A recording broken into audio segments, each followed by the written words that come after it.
MAZOLA might not be in the studio. He's all the way out in Germany covering sport, covering South Africans that are doing great things. But he has time for us, and he's given us the news.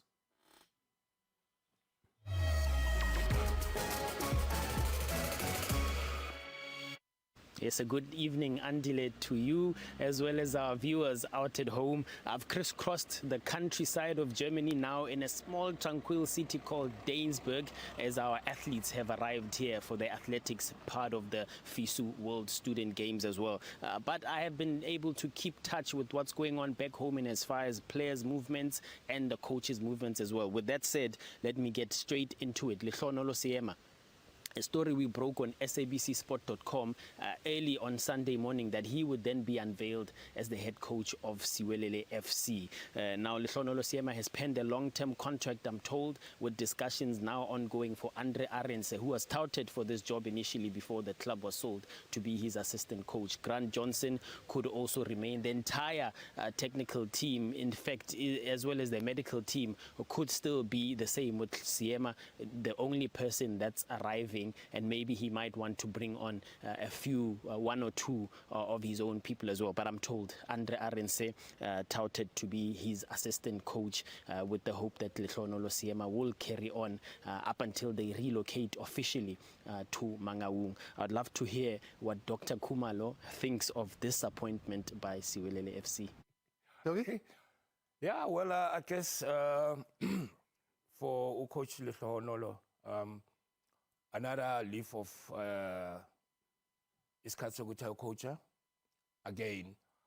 And again, it's good to see about cleaning the entire squad that Lababatingi from the Super Sport. But again, having said that, also to break it, even Mark Williams has been roped in as a head coach of the DDC side. Hey! Yes. Breaking news. Yeah. So Mark Williams will be in charge for the junior team. Yes, Siwelele. You know, Doggy, I follow football. I love football. I literally every day. Yeah. I live football. I had no idea that Mark Williams is a coach. No, he is. He got his badge in the UK. So he got his badge in the UK. I spoke to him. Do you know what badge he's got? I think it's a UEFA, if I'm not mistaken. UEFA A. Yeah. Not A, probably B. Okay. Yeah. So I spoke to him during the week, in the morning, to make sure I don't tell our viewers the soccer zone among, but why show what time and talk, man? I'm qualified. Let's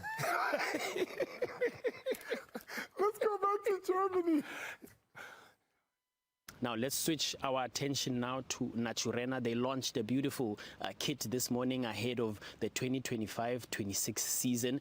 But I can tell you that there's other trouble brewing in the background. Kaizer Chiefs, along with AmaZulu, signing Cape Town Spurs players Asanele Valabai as well as Luke Bartman, who they believed would be free agents. Usutu snapping up Liam Byrne as a free agent, or so they were told. But Cape Town Spurs are not taking taking this lying down, but they are in fact headed to the PSL dispute resolution chamber. And I have seen the documents. Submissions began this Monday morning and will up until the end of the month before the chairperson of the DRC panel makes a decision on whether these players are free agents. My colleague Velile Mnyandu was out at Naturena this morning and got to speak to brand and marketing director out at Kaizer Chiefs, that's Jessica Mutaung, about this specific case.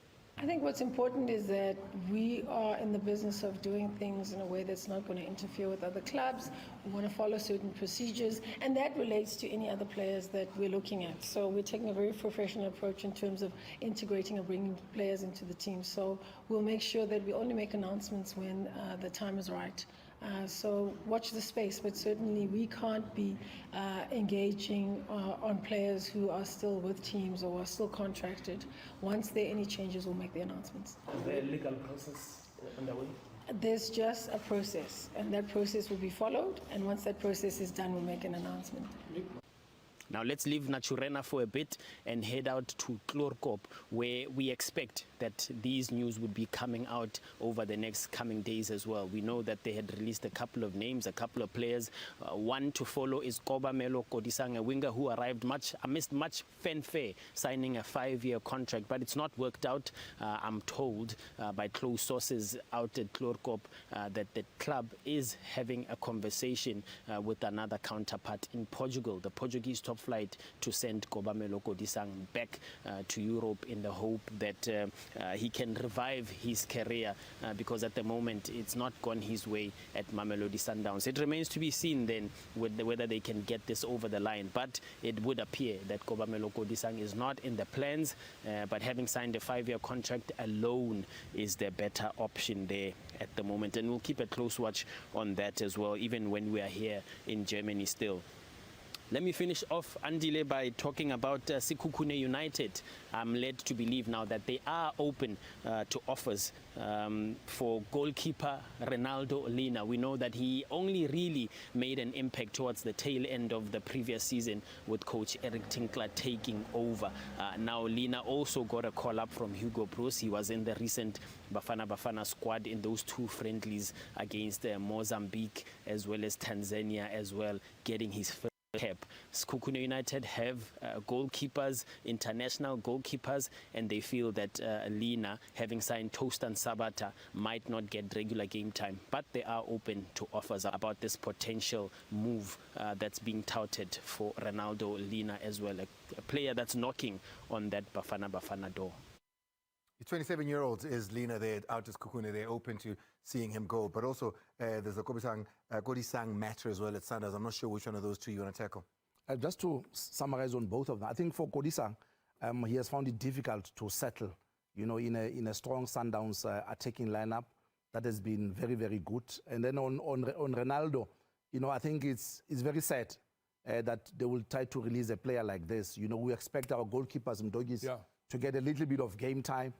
Because the national team coach also spoke about the dryness that we have in the goalkeeping department. So a keeper like this at 27 years old, would have expected that he would have received a lot of game time, so that we can have a next batch and next line for Rono and Williams, when the time is there for him to Remember leave. Hugo Broos complaining right at the beginning about the lack of local South African keepers in the PSL at that level.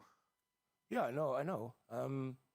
We might have produced a lot of goalkeepers, but still, we can't match in terms of getting goalkeepers that will be national team players. If we look at all the teams, it's guys that are coming outside South Africa. And also, if you add Andile, if you check, for example, Veli Motwa, was at age, second or third option in the national team. Now he has been released by MAZOLA and can't find a team. And then you have a keeper like this, so it's really sad that if it really happens that he's released, because we need him to get game time, to be ready for Bafana. Don't worry. We'll